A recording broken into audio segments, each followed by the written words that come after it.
মাদ্রাসাগুলোতে একজন মহিলা শিক্ষক দিতে হবে। এইটা হচ্ছে দেশনেত্রী বেগম খালেদা জিয়া এই বিধিটা করে গেছেন, এই ব্যবস্থাটা করে গেছেন। অনেক বিল্ডিং হয়েছে, অনেক কি বলে যে শিক্ষা প্রতিষ্ঠানের নামে অনেক কিছু করা হয়েছে, কিন্তু নৈতিকতাকে ধসিয়ে দেওয়া হয়েছে। একটি সুন্দর সমাজ নির্মাণের জন্য, একটি জ্ঞান ভিত্তিক রাষ্ট্র এবং সমাজ নির্মাণ করার জন্য শিক্ষকদের অবদান অপরিসীম। আপনাদের যে নেতা সেলিম ভুইয়া, আমি আর সে মাসের পর মাস কারাগারের পাশাপাশি রুমে থেকেছি, একই কারাগারের ভেতরের হাসপাতালে একই সাথে থেকেছি, তার সাথে ঘন্টার পর ঘন্টা আলোচনা হয়েছে।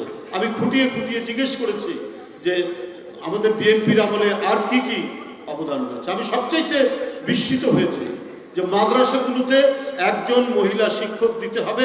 এইটা হচ্ছে দেশনেত্রী বেগম খালেদা জিয়া এই বিধিটা করে গেছেন, এই ব্যবস্থাটা করে গেছেন।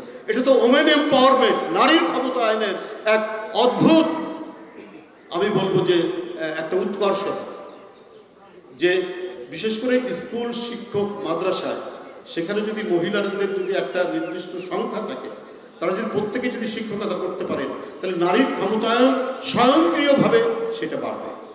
আমরা এই কারণেই বিএনপি আমরা করি কেন? শুধু জিন্দাবাদ জিন্দাবাদ করার জন্য তো না, বিএনপির নৈতিক উন্নয়নের যে কাজগুলো করেছে সেটার জন্য আমরা বিএনপিকে ভালোবাসি। বিশেষ করে আপনি দেখুন, আমি বলেছি যে অনেক বিল্ডিং হয়েছে, অনেক কি বলে যে শিক্ষা প্রতিষ্ঠানের নামে অনেক কিছু করা হয়েছে, কিন্তু নৈতিকতাকে ধসিয়ে দেওয়া হয়েছে। 17 বছর শুধু আপনার প্রশ্নপত্র ফাঁস হয়েছে না, আপনি মেডিকেল কলেজ বলেন, ইউনিভার্সিটি বলেন, আপনার কি বলে চাকরির ক্ষেত্রে বলেন, শুধু প্রশ্নপত্র ফাঁস, শুধু প্রশ্নপত্র ফাঁস। মানে প্রশ্নপত্র ফাঁসের যেন রাজত্ব ছিল শেখ হাসিনার রাজত্ব। অথচ নকল দূরীকরণে বিএনপির সরকারের অবদান কি আমরা আপনারা ভুলে গেছি? এটা কি একটা অভাবনীয় অবদান ছিল না? তো এটাই তো হচ্ছে নৈতিক উন্নয়ন, এটাই মোরাল ডেভেলপমেন্ট।